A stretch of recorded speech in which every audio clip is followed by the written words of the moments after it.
आज छत्तीसगढ़ के नया विधानसभा भवन का शिलान्यास हो रहा है। मैं सबसे पहले छत्तीसगढ़ मतहारी और छत्तीसगढ़ की जनता को इसके लिए ढेर सारी बधाई देना चाहती हूँ। छत्तीसगढ़ की विधानसभा का गठन हुए 20 बरस हो रहे हैं, लेकिन विधानसभा का नया भवन अब बनेगा। विधायिका हमारे लोकतंत्र का सबसे बड़ा स्तंभ है, सबसे अहम स्तंभ है। संसद और विधानसभाएं हमारे लोकतंत्र के पवित्र मंदिर हैं। इन्हीं मंदिरों से हमारे संविधान की रक्षा होती है। लेकिन याद रखना होगा कि हमारा संविधान भवनों से नहीं, भावनाओं से बचेगा।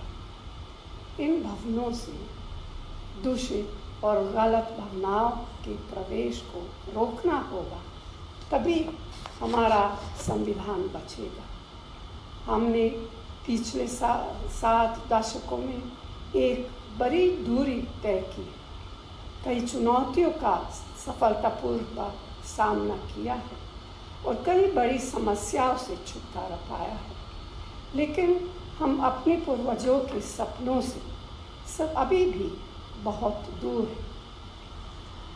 आज़ादी की लड़ाई के दौरान जो प्रण हमने किया था, उसे पूरा करने के लिए अभी भी बहुत कुछ किया जाना बाकी है।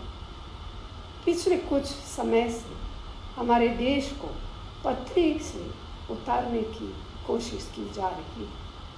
हमारे लोकतंत्र के सामने नई चुनौतियां खड़ी हुई है।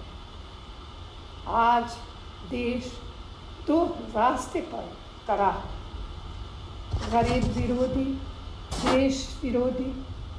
जनता को एक दूसरे से लड़ाकर राज करने वाली ताकतें देश में नफरत और हिंसा का जहर घोल रही हैं।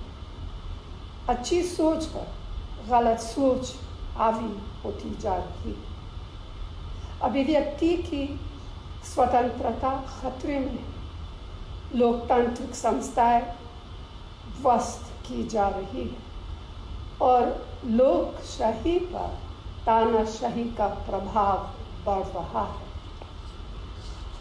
वो क्या चाहते हैं?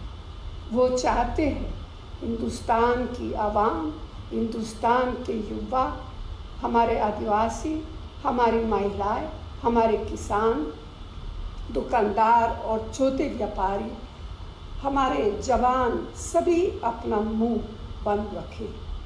वे देश का मुंह बंद रखना चाहते हैं। 2 वर्ष बाद हमारी आज़ादी को 75 बरस पूरे हो जाएंगे। राष्ट्रपिता महात्मा गांधी, आधुनिक भारत के निर्माता पंडित जवाहरलाल नेहरू, संविधान सभा के अध्यक्ष JV मवलंकर जी और संविधान के रचयिता बाबा साहब अम्बेडकर सहित हमारे सारे पूर्वजों ने ये कल्पना भी नहीं की होगी कि आज़ादी के 75 बरस बाद हम ऐसे कठिन दौर का सामना करेंगे,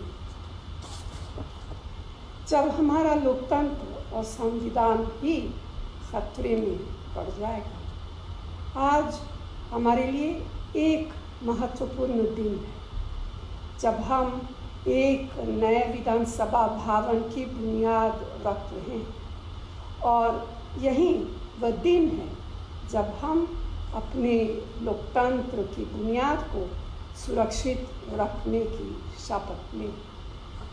हम आज शपथ लें कि जब तक हमारे हाथ में सत्ता रहेगी, हम कतार के अंतिम व्यक्ति को ही ध्यान में रखकर फैसले लेंगे। मुझे ये कहते हुए संतोष हो रहा है कि मुख्यमंत्री भूपेश बघेल जी के नेतृत्व में छत्तीसगढ़ की सरकार के फैसलों से अंतिम व्यक्ति का पूरा ध्यान रखने की कोशिश की जा रही है। 15 बरस कि लंबी अवधि के बाद छत्तीसगढ़ में कांग्रेस की सरकार बनी। हमारे तमाम साथियों को शहादत देनी पड़ी।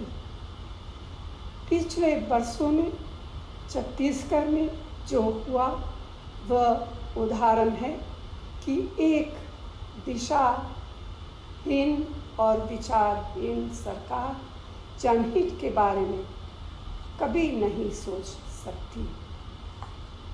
छत्तीसगढ़ एक संसाधन संपन्न राज्य है, लेकिन कुशासन ने इस राज्य को देश के सबसे गरीब और सबसे पिछड़े राज्य में तब्दील कर दिया।